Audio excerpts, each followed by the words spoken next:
അനധികൃത കുടിയേറ്റക്കാർക്കെതിരെ കടുത്ത നിയമം പാസാക്കി US.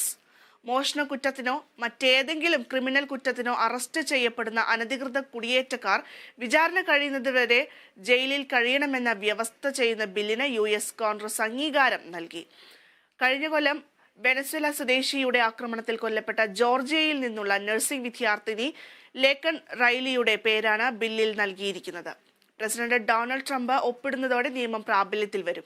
അധികാരമേറ്റ ശേഷം ട്രംപ് ഒപ്പുവയ്ക്കുന്ന ആദ്യ ബില്ല് ലേക്കൺ റൈലി ബിൽ ആയിരിക്കുമെന്നാണ് റിപ്പോർട്ട്.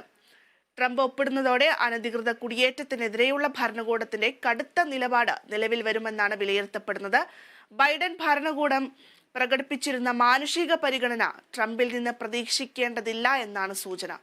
നിയമം നിലവിൽ വരുന്നതോടെ മോഷണം, വ്യാപാര സ്ഥാപനങ്ങളിലെ കവർച്ച, മരണത്തിന് വരുന്ന ഇടയാക്കുന്ന വിധത്തിലുള്ള ഗുരുതര ശാരീരിക പീഡനം തുടങ്ങിയ ക്രിമിനൽ കുറ്റകൃത്യങ്ങൾക്ക് പിടിക്കപ്പെടുന്ന കുടിയേറ്റക്കാരെ ജാമ്യമില്ലാതെ തടങ്കലിൽ വെക്കാൻ ആഭ്യന്തര സുരക്ഷാ വകുപ്പിന് സാധിക്കും.